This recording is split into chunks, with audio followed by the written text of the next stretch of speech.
Je suis parti de mon pays parce que voilà, le tissu économique est vraiment désuète, ça ne marche pas. Pas évident de trouver un boulot quand on termine avec la fac, parfois même pour aller pour financer ses études.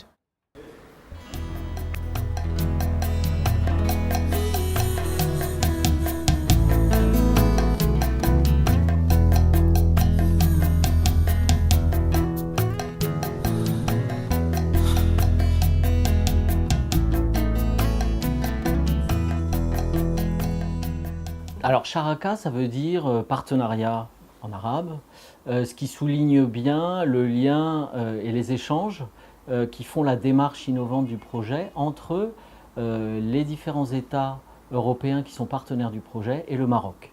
La politique migratoire marocaine a effectivement changé ces derniers temps depuis une déclaration royale qui a été faite en septembre 2013 et qui s'est prolongée par une régularisation de près de 20 000 personnes en 2014, sur toute l'année 2014.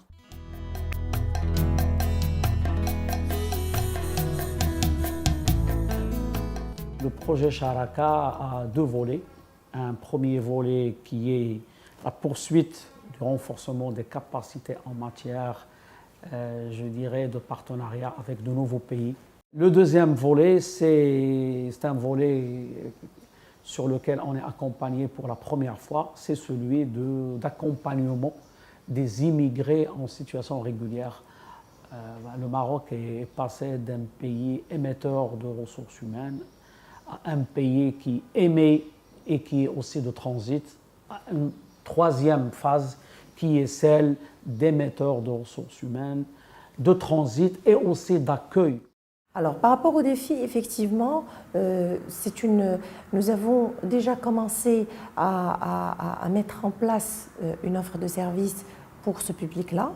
Nous sommes en train de monter des formations pour nos équipes, nos collaborateurs, pour les outiller et pouvoir accueillir ces personnes-là. Car, comme vous le savez, ces personnes-là, il y a un aspect multiculturel que l'on est en train de cerner pour pouvoir assurer des prestations à la hauteur des aspirations de cette population-là.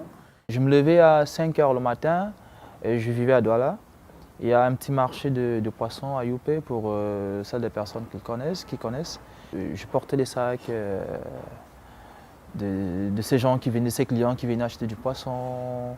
Ils me donnaient quelque chose en retour.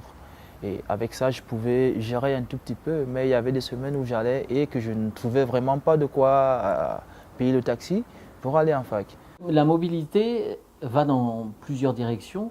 Elle implique à la fois effectivement les transferts des Marocains résidant à l'étranger vers le Maroc, mais également la mobilité professionnelle des Marocains vers l'Europe. Et c'est un des volets de notre projet, puisque nous essayons à travers un réseau euro-marocain sur ces questions de placement à l'international, d'entretenir des liens entre administrations publiques pour faire en sorte que le placement à l'international des Marocains se fasse mieux. Et à ce niveau-là, le Maroc a besoin de compétences confirmées.